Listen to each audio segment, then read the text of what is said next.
Welcome, everybody. My name is Anat Admati. I'm a finance professor here, and I'm the faculty director of the Corporation Society Initiative, CASI, hosting this event. And I'm incredibly excited to have today's event here, where one of our student leaders, Sandhya Jetty, is going to moderate a discussion with Rohit Chopra, who recently lost his job. This is Rohit's second visit here, so I'll just mention that Rohit was here almost nearly 5 years ago at the very first year of CASI. Before we started, we were able, with the help of our student leaders, work to fill a classroom, and we had only a small group lunch with MBAs that Rohit still speaks fondly of. Especially he likes MBAs because he himself is a Wharton MBA, as we'll be discussing in the introduction. At the time that he visited here, I was teaching a course on Is the Internet Broken? And this was the time of what you might call the first techlash, with Cambridge Analytica and sort of scandals for the first time involving, big tech. People started being a little bit suspicious something went wrong with the internet, and the course was called Is the Internet Broken? And Rohit was our FTC commissioner, the Federal Trade Commission at the time, where that was part of his bio. I'm going to let Sandhya take it from here. CASI is a hybrid initiative that works with student leaders, faculty, and 2 staff members, Lisa and Tina. And that all, this GSB makes it possible, so thank you. And I'll let Sandhya take it from here. Thanks for coming. Thank you. So I'm excited to introduce today's guest, Rohit Chopra, who recently completed his tenure at the Consumer Financial Protection Bureau. He's well known for many things, including coining the term junk fees, addressing the growing burden of medical debt, recovering over $9 billion in refunds and penalties against major financial firms, and tackling the growing influence of big tech in financial services. Before the CFPB, he was nominated by President Trump to serve as commissioner on the Federal Trade Commission. And together with Lina Khan, he authored the law review article that set the stage for the FTC's ban on non-compete agreements in the workplace. He also led major initiatives to bring a more market-based view of merger enforcement and was a leading voice in the FTC's antitrust case against Facebook. Notably, Rohit also brings unique perspective to public service. As Anat mentioned, he's one of the few high-ranking government officials with an MBA, which he earned from Wharton, and previously worked in management consulting at McKinsey. His experience in both the private and public sectors gives him a rare perspective on financial regulation and corporate accountability.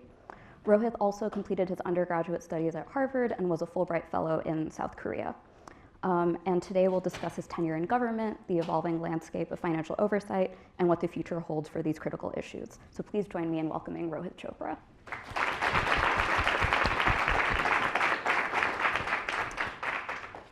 So Rohit, I know it's been an eventful and newsworthy few weeks since you departed the CFPB, and the agency is facing existential risks. And I definitely want to get into that, but I actually wanted to start with your path to becoming the director of the CFPB. So your career path from Wharton and McKinsey to leading a federal agency isn't the typical route for an MBA. What drew you to public service, and how did those experiences in business and consulting inform your leadership bit? Well, first, let me just thank everybody at Stanford and at the GSB, and especially to Professor Admati and the Corporations and Society Initiative.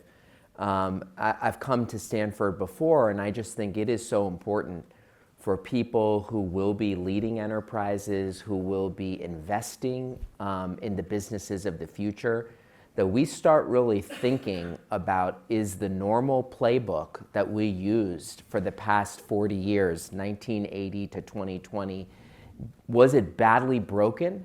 And do we really need to think very differently for the digital age? The role of finance, how we spur real tech, and how we have a country and a world that creates lots and lots of new firms rather than just worshiping the incumbents and the corporate royalty that dominate. So I really loved my time in business school. And some of you might really identify with this. You learn some things that are powerful analytical tools, but sometimes have to scratch your head, is this what business is really about? I remember learning about how advanced pricing theory can make people pay more for things that they don't want.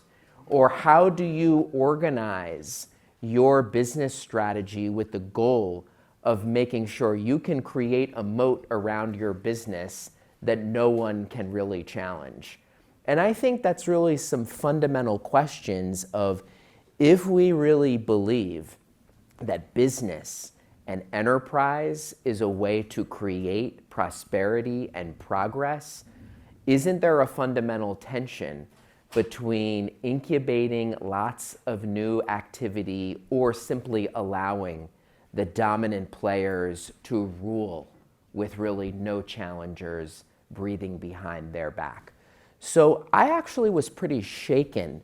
I graduated around the time of the financial crisis, and what we really saw was a massive, massive failure by regulators to stop some of the worst abuses in the mortgage markets. And I started really asking, who on earth was allowing all of this to happen? And what I ended up learning was that you had a lot of regulators who really saw their job as worshiping at the altar of the biggest businesses they regulated, rather than thinking not just about the public, but what about all the new businesses that we want to form? What about harnessing finance so that it is actually funding and investing in the firms of the future, not just making it easier for large institutions to enjoy bailouts and subsidies? So I think when the economy crashed, I decided, I heard a little bit about that they were going to be starting a team at the Treasury Department to start up a new agency. And they were shutting down one agency, they were consolidating, and I said, this sounds like a startup and a post-merger integration all at once. This seems fun. And I think the more and more I learned about what goes on in Washington, I found that it is dominated by lawyers and economists who often weren't necessarily living in reality. They were living in their textbooks. And I think that we have tried to change, and I love all the lawyers and the economists, but we need a real reality-based view of how to regulate the economy and how to make sure that it is built to create prosperity and not simply built to advantage the incumbents. So speaking of incumbents, we're in Silicon Valley, where startup founders and VCs often see acquisitions, especially by big tech, as the ultimate goal. But when these biggest companies are dominating the buyer pool, is that limiting competition and innovation in the long run?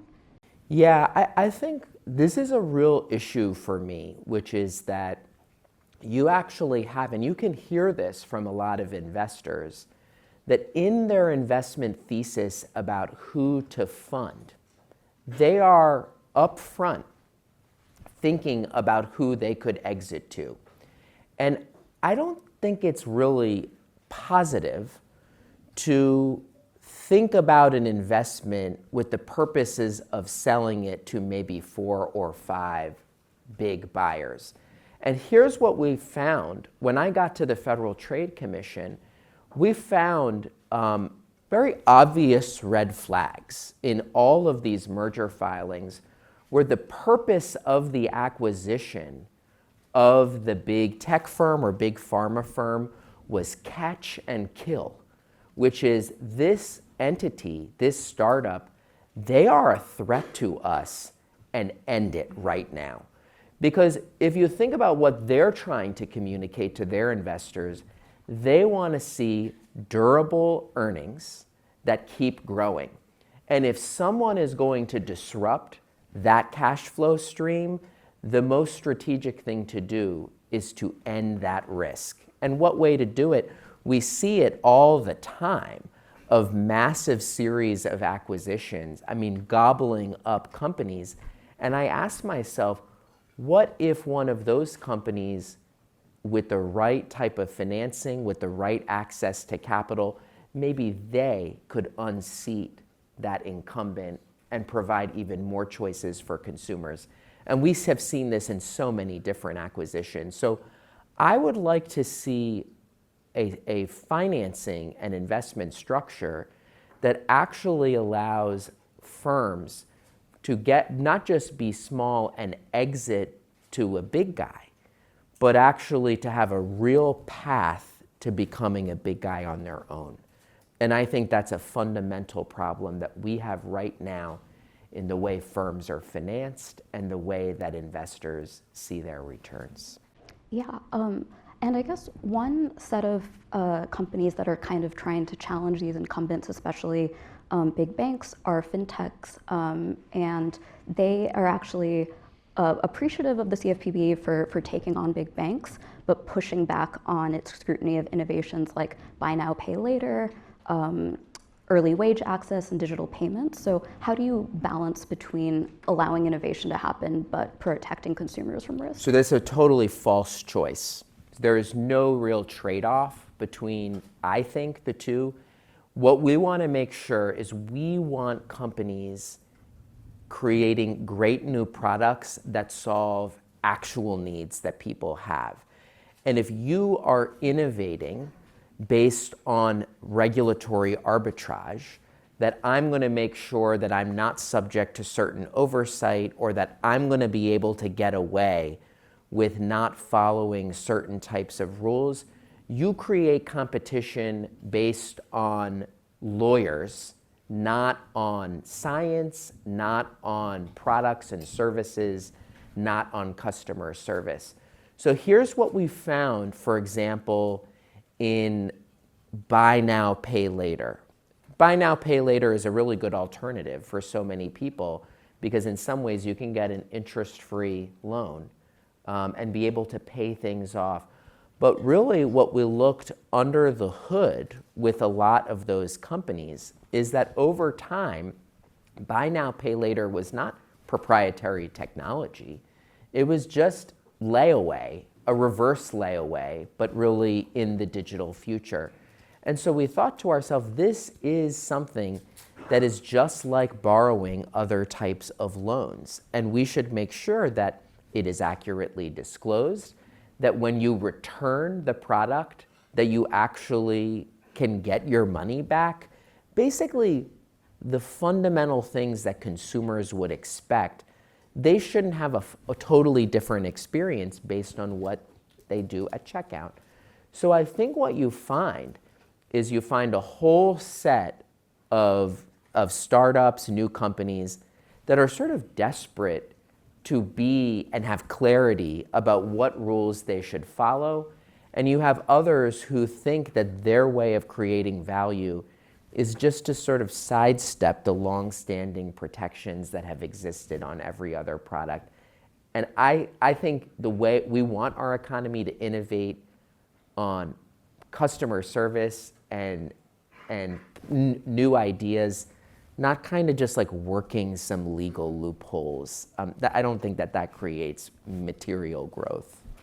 And on the point of rules that and loopholes that these companies are exploiting, do you think it's possible for regulators to create adaptable rules that evolve with these new tactics or new innovations, or is regulation inherently more reactive? I don't know if I totally follow the question, but I would say that the goal for many, I think the goal for people who care about the businesses of the future, we should want bright line rules. And here's often how the rules turn out. The very biggest players don't want bright line rules. They really want very complicated things that they can kind of figure out, and then in some ways overwhelm the new players with like, how do I even digest this? I have been a strong advocate for very, very clear and simple, bright lines. In some cases, bans. I do think that there are certain business practices that just should be banned, because the truth is that a complicated way of, it's even hard to police. There's sometimes very complicated rules about, you can collect this data, but then you're going to have to delete it. And it's like, how do you know if data is deleted? So sometimes I really feel you got to look at the business incentives and draw a line. We actually have in our country a lot of brighter line rules that I think have turned out to be very good. But sometimes Congress, sometimes states, they want to kick the can on the details. And so what they do is a very hazy type situation and tell the regulator to implement it. So I think we want to sometimes make hard choices. And hard choices are sometimes saying, we're going to ban this practice altogether. We're not going to create a 16-part test on how you can do it. And I think that has trade-offs. And for smaller and new firms, sometimes those brighter lines are just easier, and there's fewer barriers to entry with them. Yeah, and speaking of bright lines, so you opposed the FTC's $5 billion settlement with Facebook in 2019, which was the largest fine in the agency's history. And you argued that it let executives off too easily and gave Facebook a legal shield for its business practices. What do you think the FTC could have done differently to address executive accountability and exploited business practices and drawn more bright lines? Yeah, the FTC, when I got there in 2018, it was a dead fish. It was really targeting all its resources against small businesses and small ball kind of business practices, and totally turning a blind eye to the most invasive and harmful industry-wide practices by the biggest players. Now, this was an interesting case. Facebook was already subject to a law enforcement order that put some restrictions on how they would share data with third parties, and it required some consumer consent. We found in the investigation that almost immediately they violated the order.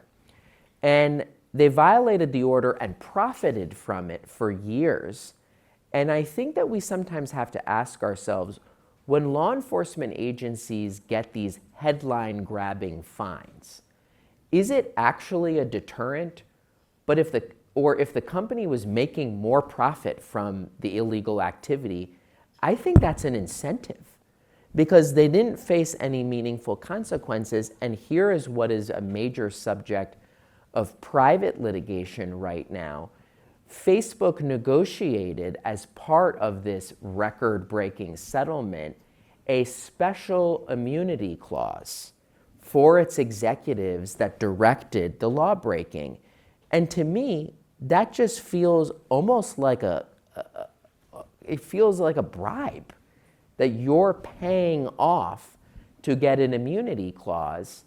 And the truth is that I do think that, Mr. Zuckerberg, Ms. Sandberg, others, they also could have potentially been charged with some of the wrongdoing. But we should not have a double standard where, when a small company, every single time they violate a law enforcement order, the regulators are quick to name the CEO and name the top officers and ban them from the industry. But when the biggest firms in the economy do the same exact thing, there's special treatment given to them. And I just think that raises some very serious questions about equal justice under the law. And speaking of these double standards for bigger firms versus smaller ones, antitrust enforcement is often framed as an economic issue, promoting competition and lowering prices. But historically, it was also intended to help safeguard democratic institutions. How should we think about that connection today? Yeah, so one of the reasons, for those of you who are from the United States, I think one of the values that I hold very deeply about why the US in some ways outperformed during key decades of the last 100 years, compared to Europe or compared to Japan and Korea.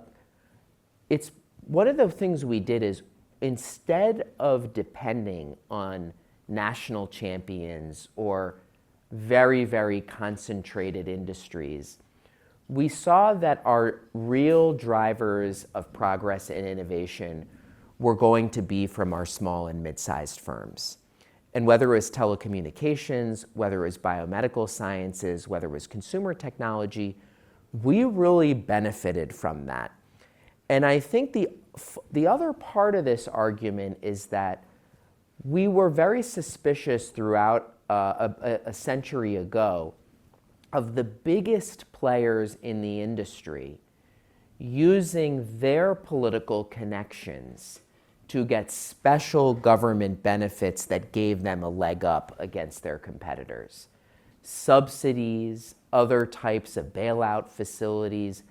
And I think we should really embrace decentralized industry structures, not just because small and mid-sized firms have powered a lot of progress, but also because we want to stop the domination of the political system as well. We don't want the biggest companies making the calls about what the rules should be. And I think that is something that is part of our antitrust tradition in America, which is guarding against that kind of abuse of economic power as well as abuse of political power. Yeah. On the point of innovation coming from these smaller firms, one thing that we're seeing globally is super apps transforming banking and commerce, especially in China. And companies like Apple, Google, and even now X are trying to move more and more into financial services. Given that there are benefits to consumers around, seamless integration, personalization, convenience, is this a direction that the United States should move into, or are there risks that you see? Yeah, so I think if you really look at where private capital has invested in a lot of innovation, a lot of that innovation is really how can we get people to get their attention and for them to click on something, which I think is something we should really understand what is the business incentives around that. So when I reflect on the past 15 years, I have seen our largest technology firms have a point of view that if we can use and amass dossiers about every individual person, if we can know their browsing history, if we can know their social networking map, we can even combine it with the wearable devices they have to know even their body temperatures, their motions, we would be able to, over time, get insight into not just what they think they want, but go and get the data that we can make predictions about how they're feeling.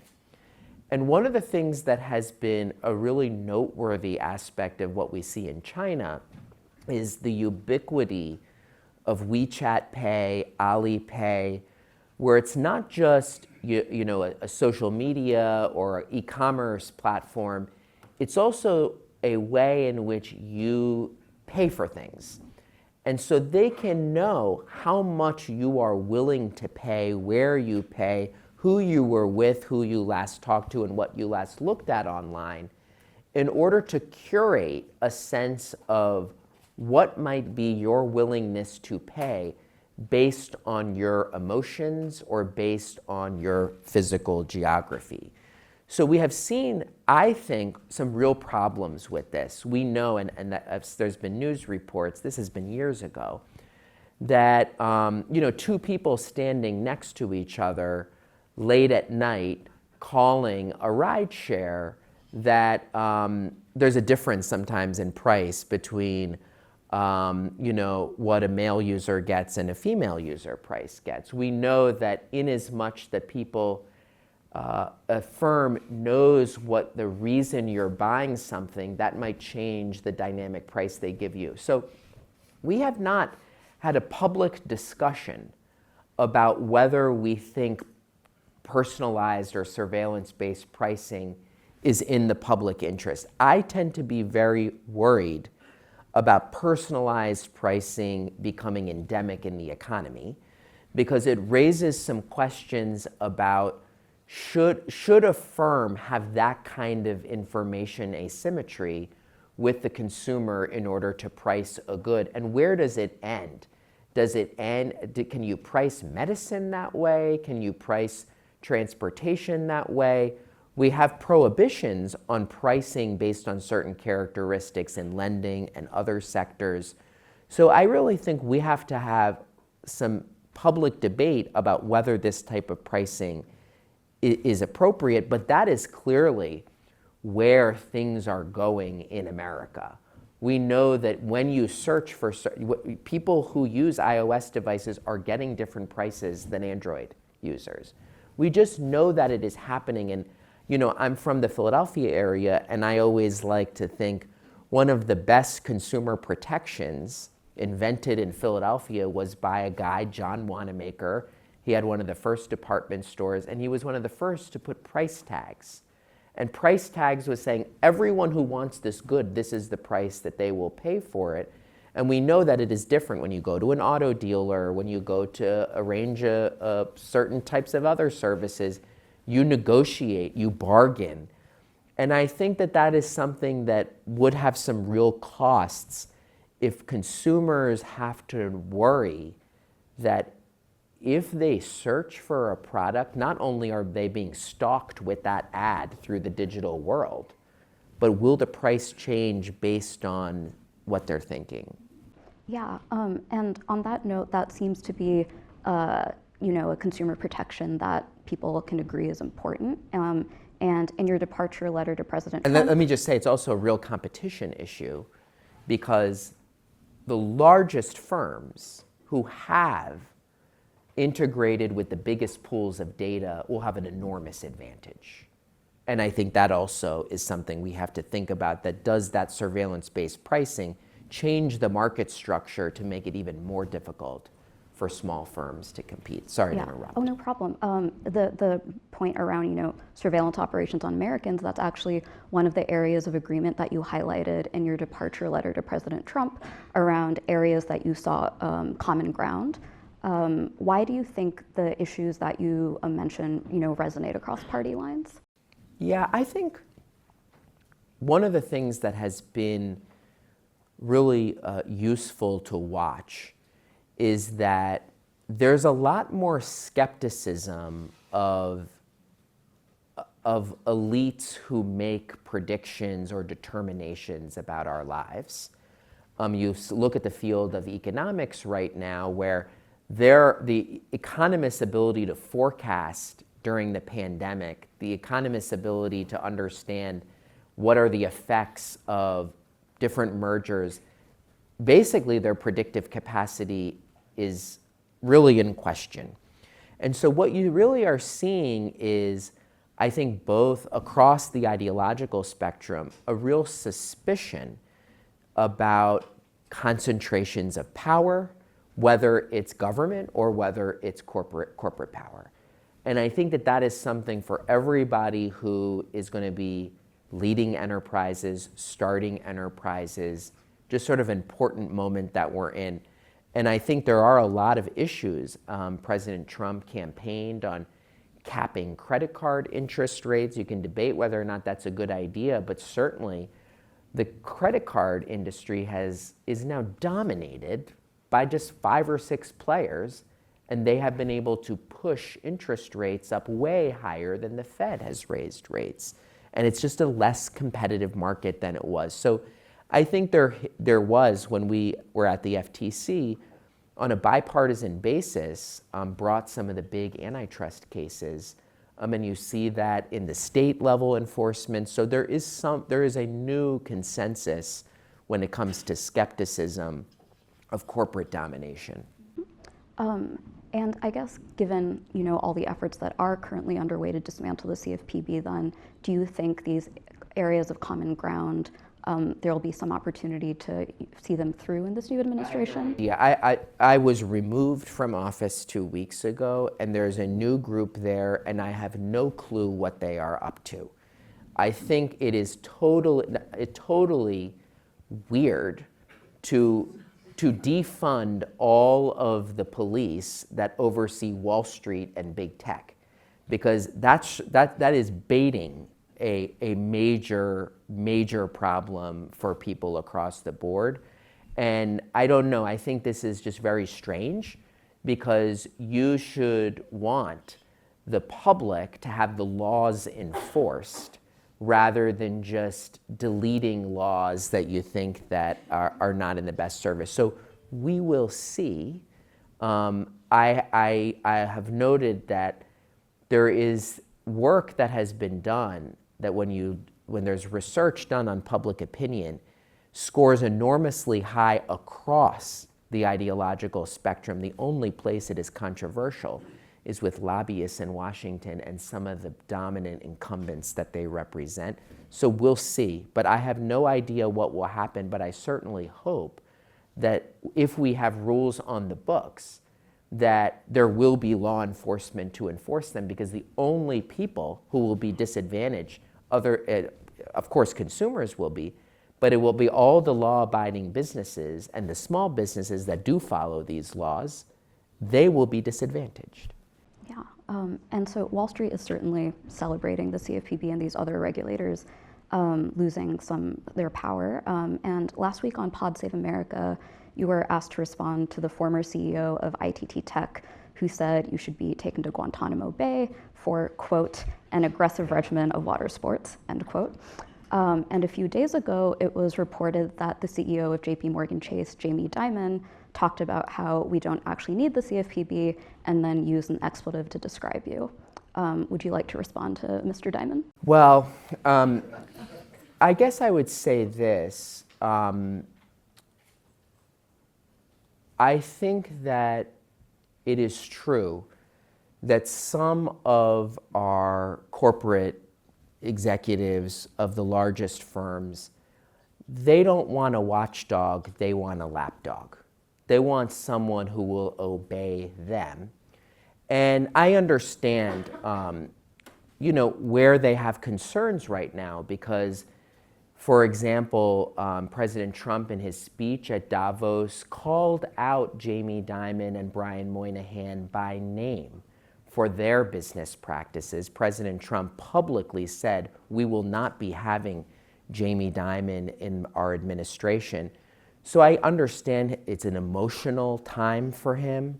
It is a sense of how will he navigate, but I think we will, at the end of the day, JP Morgan, I think, exists today because of the extraordinary generosity of the American taxpayer during the 2008 crisis.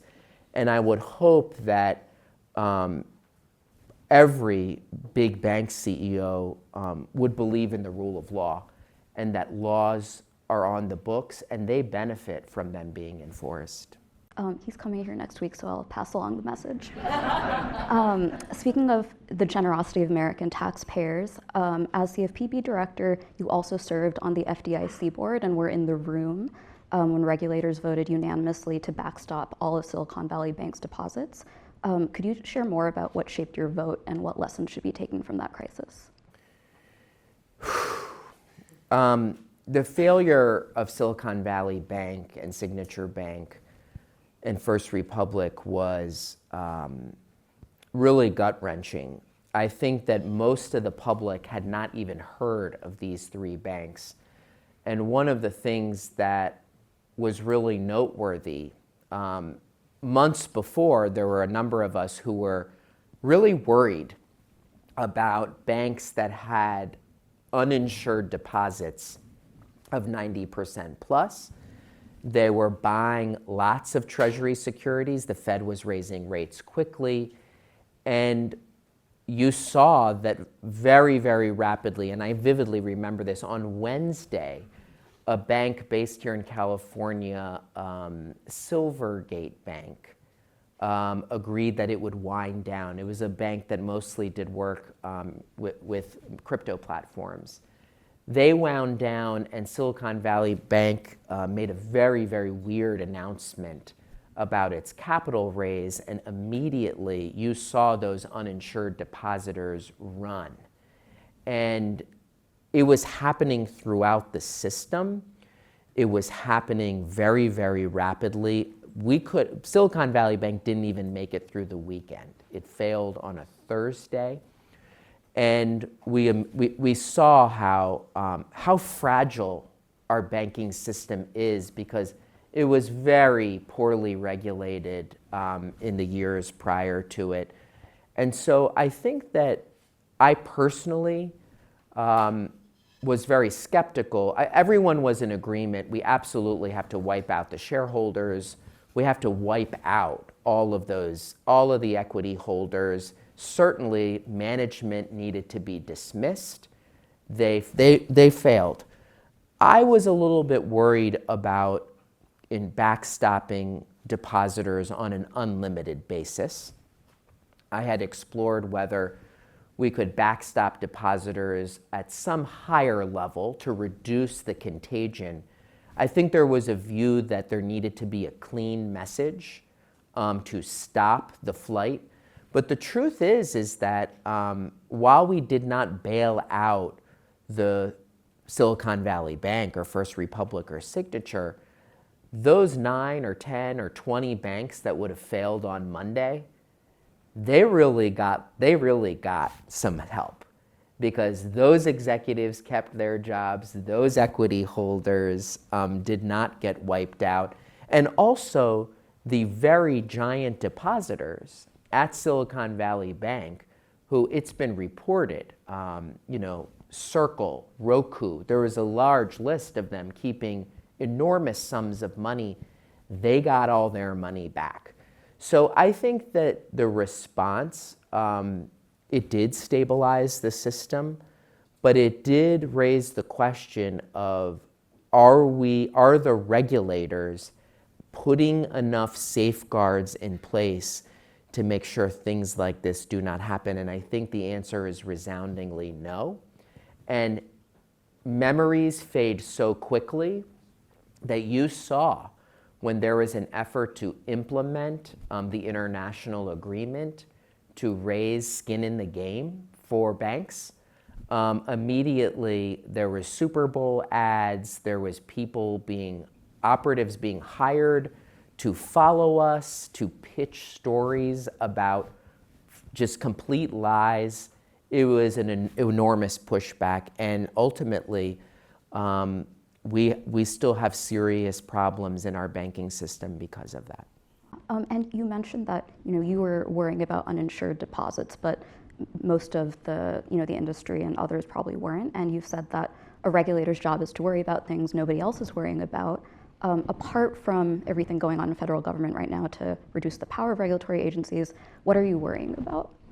I do have a long list. You're sort of coded to be a little bit anxious when you have those jobs. I mean, for example, I was very involved in the response to the CrowdStrike failure, which could have been, I really think we dodged a bullet on that. It did, I believe, ground an airline. It certainly closed thousands of ATMs, but at the end of the day, people got their direct deposits, things worked. One part of my job that was always hard is hearing at the end on a Friday where there was some tech problem that led to people not getting their paychecks because what was going to happen to them.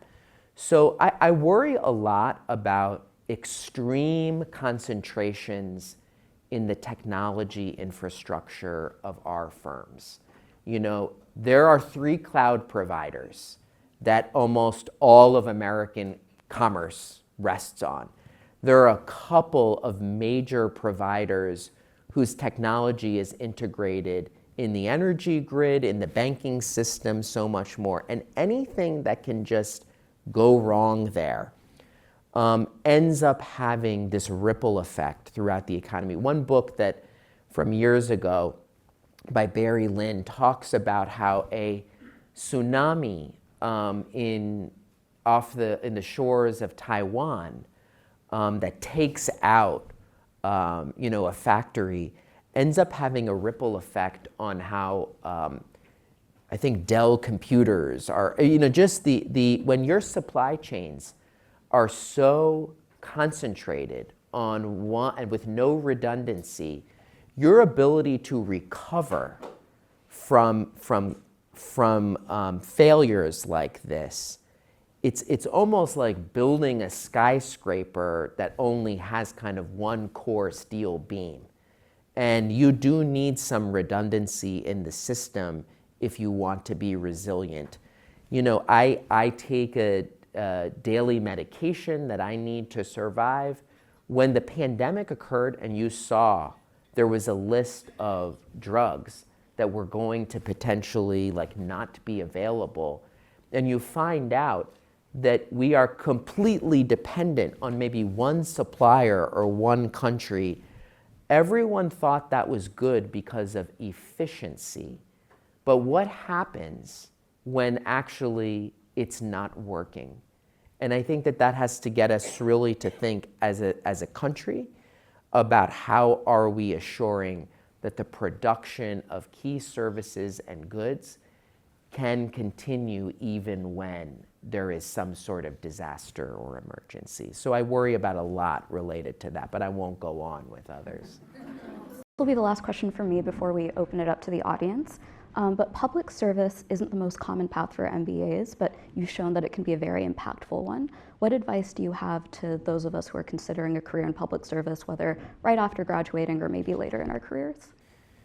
Yeah, I think whether or not you're interested in public service, I think that it's really important as a manager, business leader, entrepreneur, that you understand that the way in which markets are shaped is often due to policy determinations.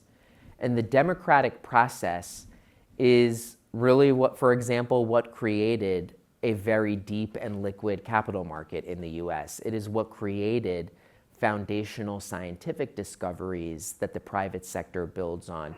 It's what created a banking sector, a telecommunications infrastructure. It wasn't done in the theoretical world of just discoveries occurring. There is a symbiosis between the public and the private. And I think the more that people can appreciate that, the more they can see about where we need to change some of those policies or where they need to be rethought. So I guess I would encourage everybody to, the most important lesson I had is no matter where you work, right after business school or wherever you're studying, do not drink the Kool-Aid of any employer that you work for. No employer is perfect, whether it's public sector or private sector, and be skeptical of every business model that you are advancing. Understand where the vulnerabilities are. Understand that there are markets that could exist that don't exist today, and think about, it's very easy, and in the English language, we don't have really good words for the word regulation. A regulation could be an annoying checklist, or it could be something like the FCC's wireless number portability rule that gives consumers the ability to take their phone number with them, and that incubated massive more competition. It could be like the rule the CFPB put into place that over time will allow you to take your financial data and account information with you so that you don't have to go through so much bureaucracy when switching your bank account or your credit card. We need to think about rules that give individuals more liberty and more power and protect against abuses of concentrations, that protect health and safety, and that really advance us. So I hope that people, no matter what they do, think about the role of public servants in our ecosystem and how to really help those individuals serve the public rather than just the incumbents. And the other thing I'll say is, I do think it is really good for those of you who do want to serve in public service is we really need talented individuals also in our local and state governments. Our local and state governments have so much effect over people's lives, and I will tell you, those entities are very short-staffed, and you as a leader, manager there can just have an enormous impact on the lives of how people get their trash picked up, their utility rates, whatever it may be. So look broadly for experiences that give you a lot of knowledge and know-how that you can take with you. And I think for those of you who are interested in technology, digital innovation, we have some very, very big questions about how we want to shape our policies on how businesses are financed, how they exit, and how people use personal data. And, whether you want to think about the role of artificial intelligence or other quantum computing, there is so much that we have to chart as a society, not just as individuals and individual businesses. Thank you. So opening it up to questions now. Adam? Yeah, Adam Starr, MBA 2 here. You made some interesting points about price discrimination, and you posed questions that we should think about. You've thought about this more than I have. Where are situations where price discrimination is good and we should accept it in society? So I think we want to ask ourselves when it comes to price discrimination, what do we really mean by that? So for example, we might charge different prices based on distribution channel. It's one of the reasons I've been very critical of Amazon's most favored nation clauses that they used to use, where they use their market power as a distributor, as a platform to coerce their sellers to put more volume there. It may be totally appropriate for a seller to offer a lower price to a distributor that is offering them a lower price to distribute.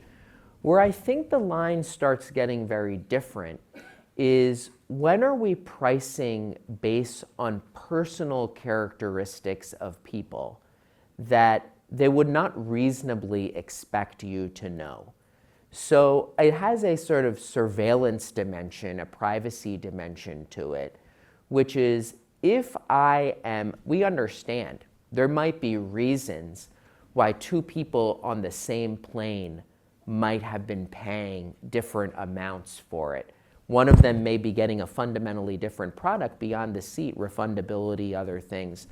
But should there be price discrimination because they have to go to a funeral? Or that that they absolutely need to get to that job interview? I think that's where we start getting to a much more coercive or ways in which that consumers would not be able to protect themselves or to shop around with. So it's not an easy answer, but it's not an economics question. It is a question of societal values.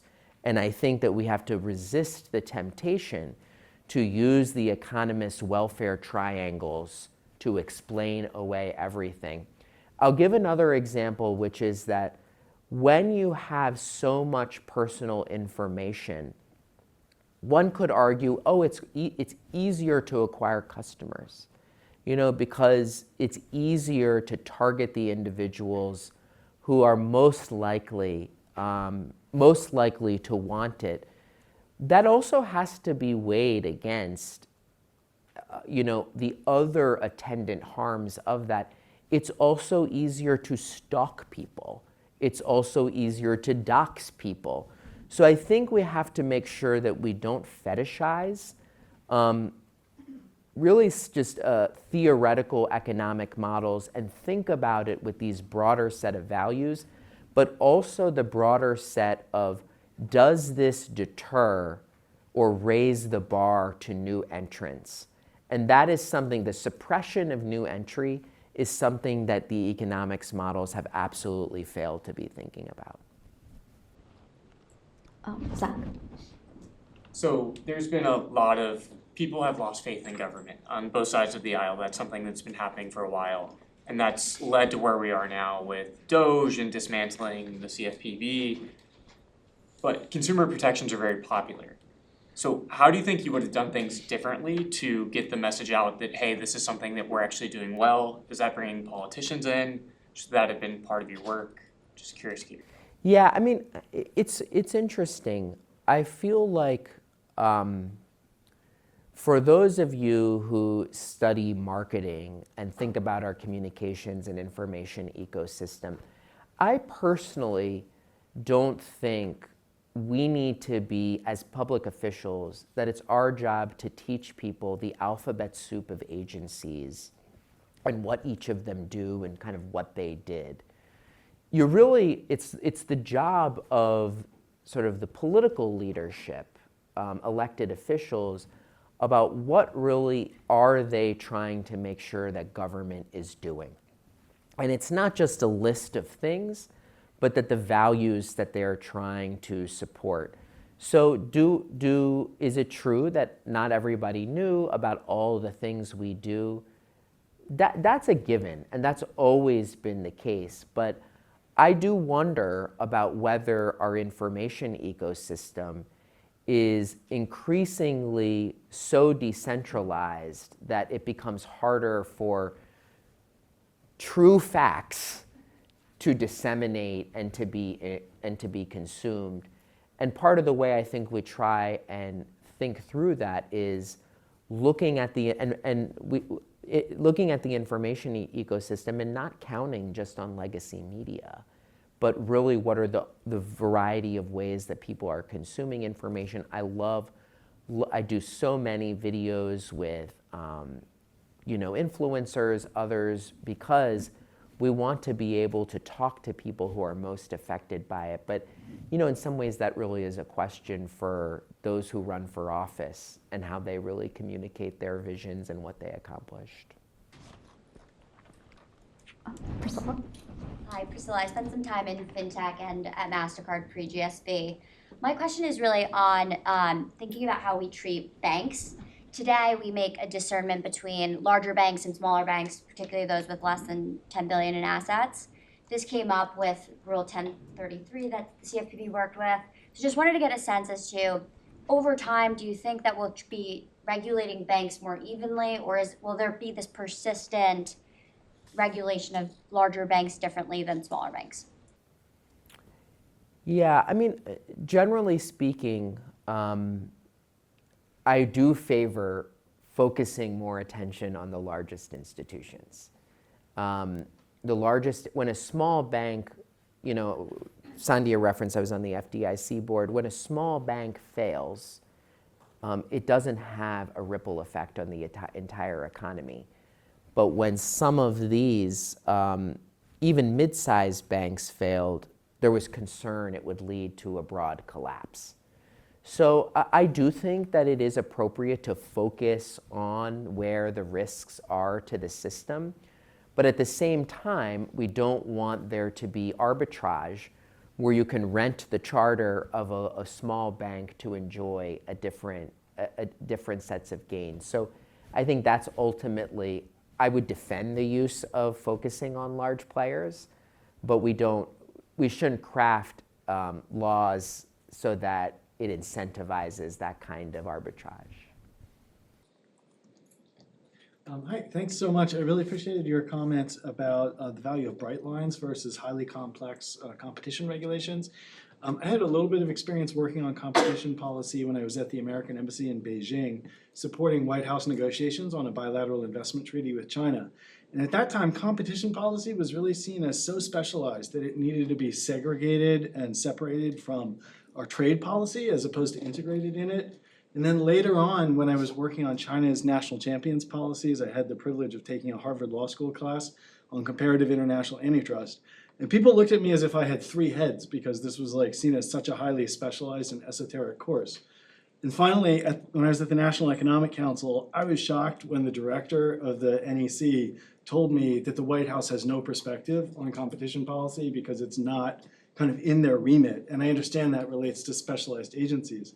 But I'm just curious, given your argument, and especially the point about communication that you made in response to this gentleman, like, what can competition policy practitioners do in this era of populism to communicate more directly to the American people about the role of these policies in creating the foundations of prosperity, rather than kind of the topic being seen as so arcane and specialized that only the most highly trained and educated people can be involved in? Well, most of them should just go away. I think a lot of the people who are the priests and priestesses of these fields of law, they forget that these are not sciences. These are things that society tries to agree on really where we want to be. These are questions that are just fundamentally not ones you can measure, but are really about what kind of market structure are we comfortable with, and what do we prioritize the most. And so I think that it is not good for business if you have to pay high-priced lawyers to figure out answers to basic questions. And I think that is something this is why I definitely probably favor a stricter merger regime, because I do think a lot of mergers, when you look back at them, end up being harmful, not just to consumer prices, but to entry, and creates a lot more gatekeepers and middlemen in the economy.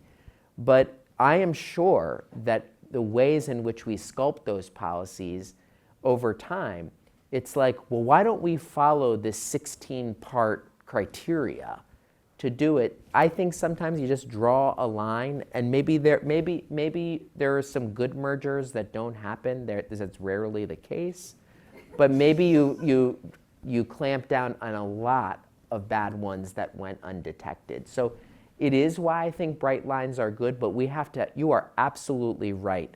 When we think about competition, it is inextricably linked to trade, to intellectual property, to consumer protection, to tech policy, and so much more. And it should not be segregated as if it is some specialized craft that actual business leaders and consumers cannot participate in.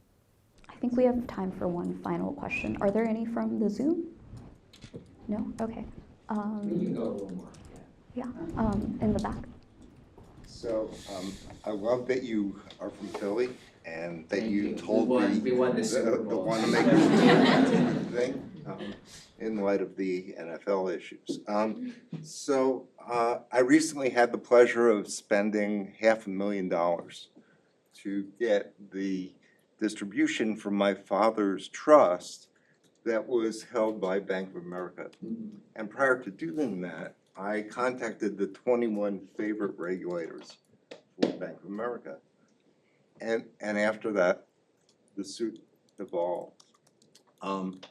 So what I've learned is that we have 50 states with 50 different trust codes, largely modeled on a uniform code, that the lobbyists for the trustees, who are the large banks, have paid to put in place. This whack-a-mole system of trust fund regulation, where there's a loophole in national bank law, as you well know, for the Yes, banks there is. to offer compliant services in given states, is a huge problem for everybody in this room and outside this room, because, I don't know, 84 trillion or something will pass between the generations, some large portion of it tax advantaged in trusts. So what do we want to do? What do you see getting the different agencies to focus on a simple but pretty meaningful problem of that much capital held by very few people who could give a damn about sustainability and other issues that the beneficiaries of that money will inherit as well? Yeah, I don't have a great answer other than to say and reiterate what I shared before, is that when you have such extreme concentration in industries, it is not just about what is the competitive offerings across the sector. It is where they start gaining more control over the political process, which ultimately can be totally disconnected from what the public interest is. And I just think it is a way of rent seeking rather than doing that. I will tell you, I found that businesses that really focus so much on lawyers and lobbyists, I've really questioned about, are those businesses actually creating value, or are they just moving it around in the economy rather than growing the pie? And that is why I do think that we not just have to care about a decentralized market structure for lots of sectors, but to be very suspicious about how much control they can have over our democratically set laws. Great. Thank you so much, Rohit. This was an incredible conversation, and please everybody join me in thanking him.